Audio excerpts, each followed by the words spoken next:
Hello student, class 12। बेटे, आज मैं आपको आपका 8th चैप्टर है, गोस्वामी तुलसीदास जी द्वारा रचित, जो भक्ति काल के कवि हैं उनसे उनके द्वारा रचित जो कवितावली नाम की बुक है, उससे लिया हुआ आपका पहला जो है कवित्त है, दूसरा भी पद कवित्त है, तीसरा पद जो सवैया है। तो जो दो पद कवित्त के हैं, ये कवित्त और सवैया छंदों के नाम है। ध्यान रहे, छंद आते हैं एग्जाम में, बोर्ड एग्जाम में। तो ये कवित्त और ये जो सवैया हैं, ये छंदों के नाम है। पहला जो है आपका शुरुआत में पहला जो कवितावली नाम की बुक से लिया गया है, तो वो है पहला जो पद है कवित्त से। उसमें कवि तुलसीदास जी क्या कह रहे हैं, इस कवित्त में संदर्भ समझ लीजिए पहले। इस कवित्त में तुलसीदास जी राम की महिमा का वर्णन कर रहे हैं। तत्कालीन समाज पर जो हो रहा था, जो चल रहा था, उसमें सभी, क्योंकि राम के अनन्य भक्त हैं, तो इसलिए राम की महिमा का गुणगान करते हुए इस कवित्त में बता रहे हैं। क्या कहते हैं कवि तुलसीदास जी कि किस भी किसान कुल बनिक भिकारी भाट, चाकर चपल नट चोर चाट चीट की, पेट को पड़त गुण गड़त चढ़त गिरी, अटत गहन गन अहन आखी टकी। इसका मतलब है किस भी का मतलब है जो काम करते हैं, किसी तरह का कोई धंधा करते हैं, वो मेहनत कश मजदूर कह लो, कुछ भी कह लो, किसी भी को, ठीक है। मजदूर वर्ग, किसान का वर्ग, बनिक मीस होता है व्यापारी वर्ग, भिखारी, भाट मीस होता है जो चारण होते हैं, यानी जो गाना गा के अपना पेट पालते हैं, उनसे कहते हैं। चाकर जो नौकरी करते हैं, चपल नट जो बाजीगर होते हैं, चोर चार चेटकी, ठीक है। चोर चार चेटकी का मतलब क्या है, दूध, चेटकी मीस बाजीगर, ठीक है। चोर चार मीस दूध, चेटकी मीस बाजीगर, ठीक है। ये सब क्या करते हैं, बल पेट को पड़त गुण गड़त चहत गिरी। अब देखिए, गुण गड़त में यहाँ पर अनुप्रास अलंकार है। ये पेट को पड़त मीस यानी कि पढ़ाई भी किसके लिए करते हैं लोग, पेट के लिए ही पढ़ाई करते हैं।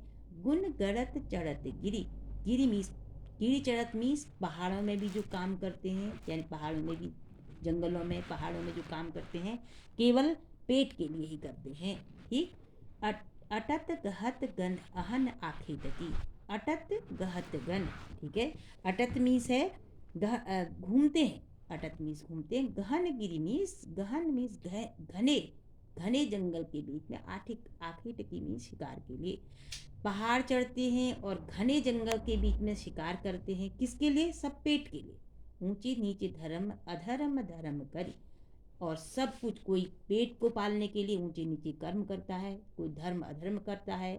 पेट को ही पचत बेचत बेटा बेट की, पेट के ही कारण क्या करते हैं, अपने संतान को तक, बेटा बेट की मीन्स अपने संतान को तक बेच देते हैं। यहाँ पर फिर से अनुप्रास अलंकार, बेचत बेटा बेट की, वर्ण की बार बार आवृत्ति के कारण अनुप्रास अलंकार है, ठीक।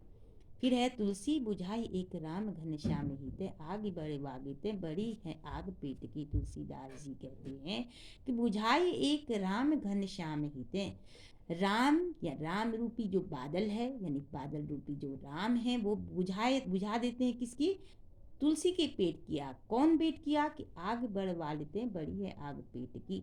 जो पेट की भूख की आग है, वो आग जो है बड़वाग्नि, जो जंगल में लग जाती है बहुत तेज आग, उसे कहते हैं बड़वाग्नि।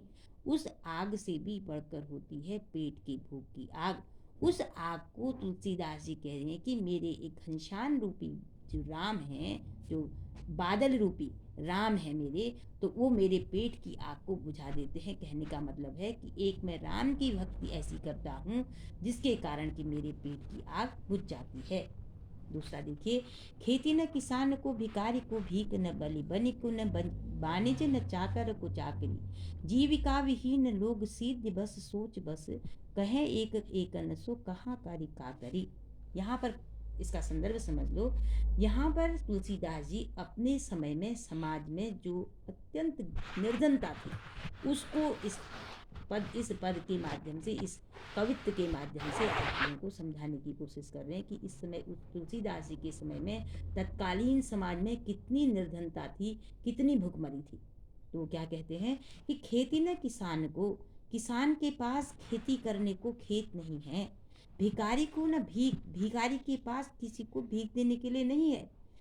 बनिक को न बनिज, ठीक है। बनिक मीन्स जो व्यापारी है, व्यापारी के पास क्या है, बनिज मीन्स व्यापार करने को नहीं है। बलि, यहाँ पर बलि मीन्स यानी कोई दान दक्षिणा नहीं देता है, बलि मीन्स है दान दक्षिणा नहीं देता।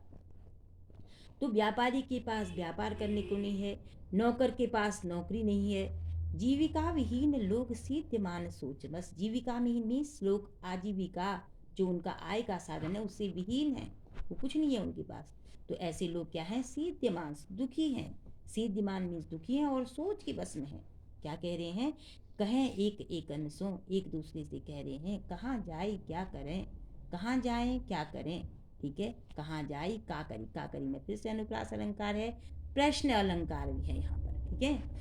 वेदहु पुराण कही लोकहु बिलोकयत, वेद पुराण कही लोक बिलोकयत में सारे वेद पुराण कहते हैं, सारे संसार ने ये देखा है, ठीक है।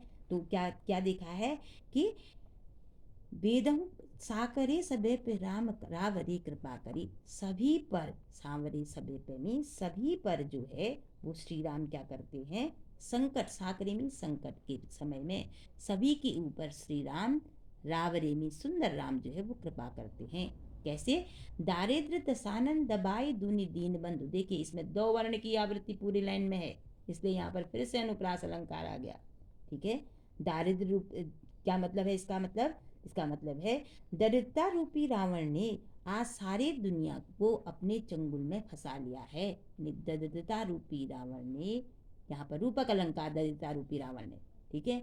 दबाई दीन दीन बंधु, तो दबा लिया है सारी दुनी मीन्स दुनिया को, तो दीन बंधु दुरित दुहिन देख देख तुलसी हाहा करी, चारों ओर पापों की ज्वाला जल रही है, ठीक है। दुरिंदहत में चारों ओर पाप की ज्वाला जल रही है, उसे देखकर क्या हो रहा है, हाहा करी मीन्स त्राहिमाम त्राहिमाम हो रहा है, सब जगह त्राही त्राही मच रही है। और यह सब देखकर तुलसीदास जी क्या कर रहे हैं, सब परेशान हो रहे हैं, हाहा कर रहे हैं, हाय हाय कर रहे हैं सारा समाज। कहने का मतलब है कि पूरे समाज में उस समय क्या है, बहुत निर्धनता व्याप्त है, लोगों को पेट भरने के लिए भोजन नहीं है, इसलिए समाज में जो है केवल एक राम की भक्ति ही ऐसी है जो कि लोगों का पेट भर सकती है या लोगों को उसके पेट की आग से बुझा सकती है, ठीक। अब देखिए आपका तीसरा जो है वो है सवैया, ठीक है। तो अब यहाँ पर तुलसीदास जी क्या कह रहे हैं, यहाँ पर इसमें तुलसीदास जी बता रहे हैं कि किस तरह से अपने को यहाँ पर बताते हैं कि किसी तरह से जिस कवि में कोई अपने मन में ऐसा पक्षपात की भावना होगी, ऊंच नीच की भावना होगी, तो कभी कभी सक्सेस नहीं हो सकता। तो यहाँ पर तुलसीदास जी कहते हैं कि मैं निष्पक्ष होकर राम भक्ति करता हूँ, मुझे किसी से कोई लेना देना नहीं, और मैं किसी से समाज में डरता भी नहीं हूँ, कोई कुछ कहे उसकी बात का वर्णन करते हैं। ये संदर्भ है यहाँ पर कि धूत कहो अवधूत कहो, राजपूत कहो जुलाहा कहो कोई, इसका मतलब है चाहे कोई मुझे क्या कहे, धूत मीन्स धूर्त कहे, धूर्त मीन्स होता है मक्कार, ठीक है। या अवधूत कहो मीन्स या मुझे क्या कहे, योगी कहे, अवधूत कहो मुझे योगी कहो या मुझे मक्कार कहो।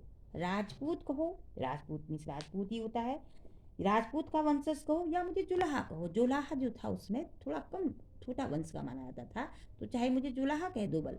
काहू सो काहू की बेटी सो बेटा न ब्याह, काहू को जाति बिगाड़ को सो, मुझे अपना बेटा बेटी के साथ किसी का विवाह नहीं करना है, न मुझे बेटी की शादी करनी है न मुझे बेटी की शादी करनी है, मुझे कुछ भी कह सकते हो भला, मुझे कोई फर्क नहीं पड़ता। काहू की जाति बिगाड़ न सो मीन्स मुझे किसी की कोई मेरी जाति को बिगाड़े उसे मुझे कोई फर्क नहीं पड़ता, ठीक है। क्यों, तुलसी सरनाम गुलाम है राम को। तो तुलसीदास जी कह रहे हैं कि मैं पूरे संसार में तुलसी सरनाम मीन्स मेरा जो नाम है बल, तुलसीदास का जो नाम है वो केवल राम का गुलाम है, यानी कि मैं राम का भक्त हूँ, मैं राम का दास हूँ, राम का, और उन्हीं का जाको रुचे सो कहे सो को, जिसको जो अच्छा लगता है वो कुछ भी कह ले, मुझे पता है कि मैं श्री राम का भक्त हूँ, श्री राम का गुलाम हूँ। जाको मीन्स जिसको रुचि मीन्स अच्छा लगता है वो कहे, कहे सो को ओ मीन्स कुछ भी कह सकता है, कुछ भी, ठीक है। क्योंकि मांग के खाओ मसीत न सोइबो, मैं मांग के खाता हूँ, मसीत माने होता है मस्जिद, और मस्जिद में सोता हूँ। देखिए उस समय की उनकी निरपेक्ष भावना देखिए। वो कह रहे हैं, वो तुलसीदास राम के भक्त हैं, राम की का गुणगान करते हैं, उनकी भक्ति के रचनाओं को लिखते हैं, लेकिन सोते कहाँ है? मस्जिद में। तो ये उनकी सबसे अच्छी भावना जो है, धर्मनिरपेक्षता जो है, वही प्रकट होती है इस लाइन से। ठीक है, लेबो न एक न देव को दो, किसी से एक लेना नहीं, देव को न दो मीन्स किसी को दो देना नहीं। यानी मेरे को किसी से कुछ लेना देना नहीं है, मैं अपनी धुन में मस्त रहता हूँ। मेरा एक विशेषता ये है कि मैं श्री राम का गुलाम हूँ, और इस संसार में जो श्री राम का भक्त होगा उसका बेड़ा पार होगा, इसमें ये कहना चाहते हैं। ठीक है, समझ में आ गया बेटे? तो अब देखिए, इसमें आपका प्रश्न बनता है कि तुलसीदास ने किस तरह के अपने समाज में किस तरह का वर्णन किया है, उस समय समाज की किस तरह का वर्णन किया है। तो उसमें समाज में क्या थी? भुखमरी थी, अत्यंत निर्धनता थी। तो और किस काल की कवि हैं तुलसीदास जी? प्रश्न बनता है, कौन से काल के? भक्ति काल के कवि हैं। तो इस तरह से ये क्वेश्चन बनते हैं। अलंकारों को भी मैंने आपको स्पष्ट कर दिया, आपको समझ में आ गया होगा। ठीक है, इसके बाद में आपको पार्ट 2 में आपको इससे आगे लक्ष्मण मूर्छा और उससे आगे का मैं आपको इसके आगे के सेकंड पार्ट में बताऊंगी। इतना आपको समझ में आ गया होगा। अगर आपको समझ में आ गया होगा तो आपसे पढ़िएगा जरूर, लाइक कीजिए, शेयर कीजिए, सब्सक्राइब कीजिए। नेक्स्ट मैं आपको इसी का पार्ट 2 नेक्स्ट वीडियो में समझाऊंगी। धन्यवाद।